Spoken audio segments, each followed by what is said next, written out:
अब आपको मैंने खाद बनाने का एक तरीका बता दिया, अब दवा बनाने का भी एक तरीका बताता हूं। ये खाद तो आप खेत में डालोगे, बहुत उत्पादन मिलेगा, लेकिन अगर आपका पड़ोसी किसान ये खाद नहीं डाल रहा है तो एक गड़बड़ी होगी, उसके खेत में कीड़े लगेंगे। जिस खेत में यूरिया पड़ता है कीड़े उसी खेत में लगते, जहां डीएपी लगता है सबसे ज्यादा फसल को बर्बादी उसी खेत में आती है। तो पड़ोस का किसान नहीं माना, वो यूरिया डालेगा, कीड़ा उसके खेत में आएगा, फिर वो आपके खेत में भी घुस सकता है, क्योंकि कोई बाउंड्री तो बनाई नहीं है आपने। तो कीड़े मारने के लिए क्या करेंगे फिर? उसके लिए एक दूसरा सूत्र बताता हूं, कीड़े मारने की दवा भी आप खुद बना लो, बाजार से खरीद के लाने की जरूरत नहीं है। 20 लीटर मूत्र ले लो किसी भी जानवर का, गाय का हो, बैल का हो, भैंस का हो, किसी का भी हो। अब इस 20 लीटर मूत्र में 2 से 2.5 किलो नीम के पत्ते पीस के डाल दो। नीम तो है, सब गांव में है, नीम की निम्बोली भी आती है, तो निम्बोली पीस के डाल दो, नहीं तो नीम के 2.5-3 किलो पत्ते पीस के डाल दो।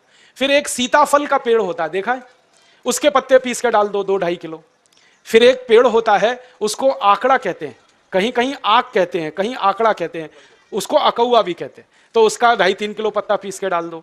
फिर और एक पेड़ होता है जिसको हम लोग कहते हैं बेशरम, आप पता नहीं क्या कहते हैं, ये कैसा होता है मैं बताता हूं। बेशरम कहते हैं, समझते हैं, बहुत अच्छा। पान के जैसा पत्ता होता है, बिना बीज के होता है, बिना पानी के, इसलिए बेशरम कहते हैं उसको, हर गांव में होता है। तो 2.5-3 किलो बेशरम के पत्ते ले लो, 2-2.5 किलो नीम के पत्ते ले लो, 2.5-3 किलो इसके पत्ते ले लो सीताफल के, और 2.5-3 किलो आंकड़े के पत्ते ले लो, और इसमें आधा-पौना किलो तंबाकू पीस के डाल दो, और इसको खूब उबालो गोमूत्र में।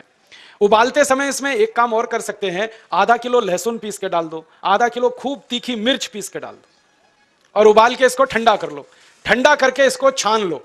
अब जो घोल बन गया है इसमें 200 लीटर पानी मिला दो, और ये 1 एकड़ फसल को किसी भी तरीके से सुरक्षित रख सकता है।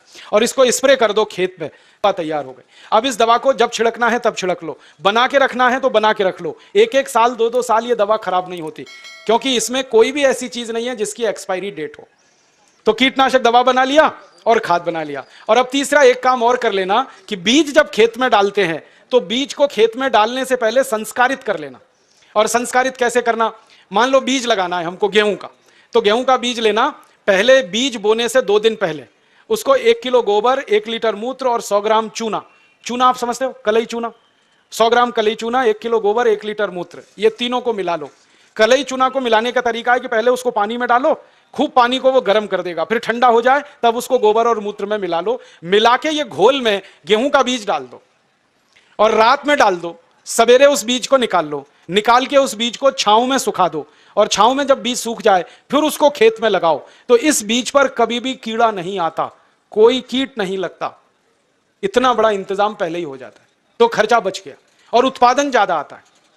तो बीज संस्कार करके लगाना, खाद बनाने का तरीका बता दिया, कीटनाशक का तरीका बता दिया। और ये तीनों तरीके अगर किसान भाई इस्तेमाल करते हैं तो urea, DAP, super phosphate, endosulfan का 7 लाख करोड़ रुपया साल का हम बचा सकते हैं।